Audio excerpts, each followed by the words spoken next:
আসসালামু আলাইকুম। আমার নাম মলিক চান্দা রানা। আমি একজন অমুসলিম।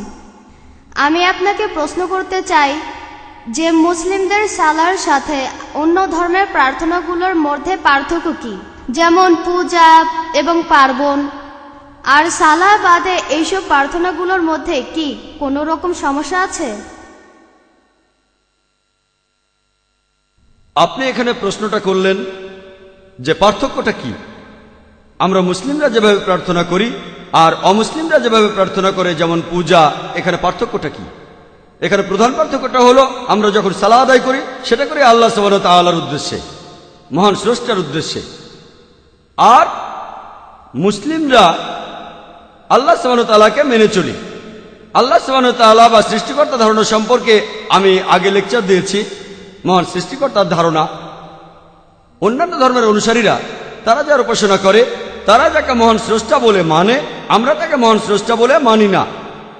যেমন ধরুন, একজন লোক মূর্তি পূজা করে, আমরা বলি সে যে মূর্তি পূজা করছে সেটা মহান স্রষ্টা নয়, তারা যে মূর্তির পূজা করছে সেটা মহান স্রষ্টা নয়। আর যদি ধর্মগ্রন্থগুলো পড়েন, হিন্দু ধর্মগ্রন্থ, সেগুলো মূর্তি পূজার বিরুদ্ধে।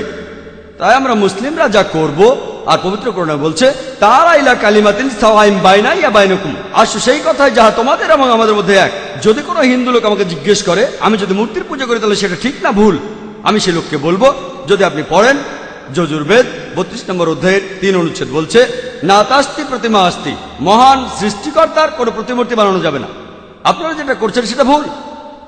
ভগবদ্গীতা এটার উল্লেখ আছে 7 নম্বর অধ্যায়ের 19 থেকে 23 নম্বর অনুচ্ছেদে, যে যেসব লোক জাগতিক চিন্তায় আচ্ছন্ন তারা নকল ঈশ্বরের পুজো করে, মিথ্যা ঈশ্বরের।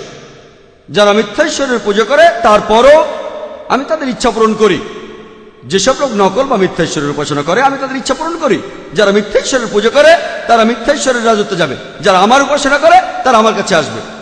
আমি একজন মুসলিম হিসেবে অমুসলিমদের এই কথাটা বলবো, আপনারা যেটা করছেন, আমি কোরআনের উদ্ধৃতি দিচ্ছি না, আপনাদের ধর্মগ্রন্থ অনুযায়ীও সেটা ভুল। আপনাদের ধর্মগ্রন্থ বলছে এভাবে প্রার্থনা করা ভুল। যদি কোনো খ্রিস্টানকে জিজ্ঞেস করেন, সে কিন্তু পবিত্র বাইবেলের নিয়মগুলো মেনে ঈশ্বরের প্রার্থনা করে না। পবিত্র বাইবেল বলছে, আমি এই কথা আগেও বলেছি, সকল নবী রাসূল সালাহ আদায়ের আগে সেজদা করেছিলেন, সালাহ আদায়ের আগে হাত ধুয়েছেন, মুসা ধুয়েছেন, হারুন ধুয়েছেন, তারা সবাই শান্তিতে থাকুন, সিজদা দিয়েছেন। তবে এখন খ্রিস্টানরা প্রার্থনার সময় হাত পা ধোয় না, সিজদাও করে না। আমি তাদের প্রথমে বলবো তাদের ধর্মগ্রন্থ যেটা বলছে সেটা তারা মেনে চলছে না। এরপরও আমি তাদের বলবো যে এটা হচ্ছে শেষ আসমানি কিতাব আল্লাহ সুবহানাহু ওয়া তাআলার, এখানেই প্রার্থনা করার শ্রেষ্ঠ নিয়মটা বলা হয়েছে। আর কিছু লোক এখানে পাল্টা যুক্তি দেখাবে যে কেন তারা বিভিন্ন রকমের মূর্তির পূজা করে। এ ব্যাপারে অন্য একটা লেকচারে আমি বলেছিলাম পৃথিবীর প্রধান ধর্মগ্রন্থগুলোতে ঈশ্বরের ধারণা। এই ক্যাসেটটা দেখলে বিস্তারিত জানতে পারবেন আপনারা। আশা করি উত্তরটা পেয়েছেন।